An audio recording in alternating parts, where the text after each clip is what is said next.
নমস্কার, আমি সন্দীপন। আগের ভিডিওতে আমি একজন জ্ঞান তাপসের কথা বলেছিলাম, একজন পণ্ডিতের কথা বলেছিলাম, যিনি সামান্য তণ্ডুল কণা দিয়েই তার জীবন নির্বাহ করতেন। অথচ তিনি ছিলেন অপরিসীম জ্ঞানের অধিকারী। চাইলেই তিনি যথেষ্ট স্বাচ্ছন্দ্যের সঙ্গে শিক্ষা বা বিদ্যাদানের মাধ্যমে নিজের জীবন চালাতে পারতেন, কিন্তু তিনি চালাননি। পরবর্তীকালে সেই ব্যক্তি এমন একটি তত্ত্ব প্রকাশ করেছিলেন যা আজকে এই শতাব্দীতে এসেও বিস্ময়ের ব্যাপার। কে সেই ব্যক্তি?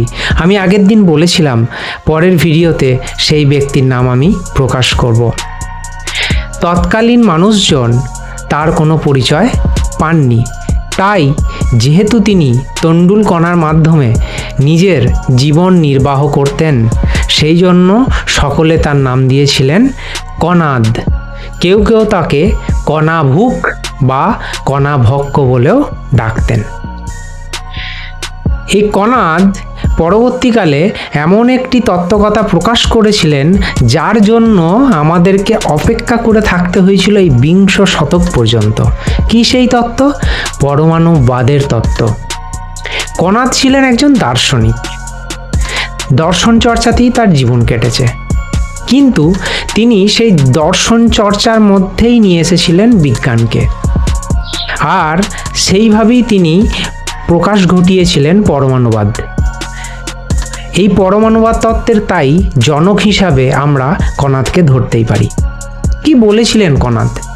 কণাদ বলেছিলেন, এই পৃথিবীতে যে কোনো কিছু সংখ্যাহীন ক্ষুদ্রাতি ক্ষুদ্র পরমাণু নিয়ে গঠিত। পরমাণুই হলো সব কিছুর মূল। একটি বস্তুকে ভাঙতে ভাঙতে ভাঙতে ভাঙতে একদম শেষ পর্যায়ে গিয়ে যখন সেটা একটি অবয়বহীন পদার্থে পরিণত হয়, যাকে আর ভাঙা যায় না, তিনি তারই নাম দিয়েছিলেন পরমাণু। তিনি এও বলেছিলেন, পরমাণুকে ইন্দ্রিয় দ্বারা অনুভব করা যায় না, অর্থাৎ পরমাণু ইন্দ্রিয়গ্রাহ্য নয়। যেহেতু কণাদ সেই খ্রিস্টপূর্ব 6ষ্ঠ শতকেই বলে গিয়েছিলেন পরমাণু সংযোজনের কথা, যেহেতু কণাদ একজন ঈশ্বর চিন্তায় বিশ্বাসী ছিলেন, তাই তার দর্শনের মধ্যেও বা বিজ্ঞানের মধ্যেও ঈশ্বর চলে আসতো।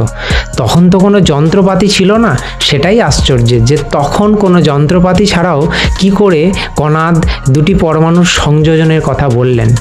কণাদ সে সময় বলেছিলেন ঠিকই, কিন্তু তিনি বলেছিলেন ঈশ্বরের মাধ্যমে। মানে কি? তিনি বলেছিলেন ঈশ্বর দুটি পরমাণুর সংযোজন ঘটান, এবং তিনি এর নামও দিয়েছিলেন, দুটি পরমাণুর সংযোজন ঘটিয়ে যেটি তৈরি হয় তার নাম দিয়েছিলেন তিনি দ্যানুক।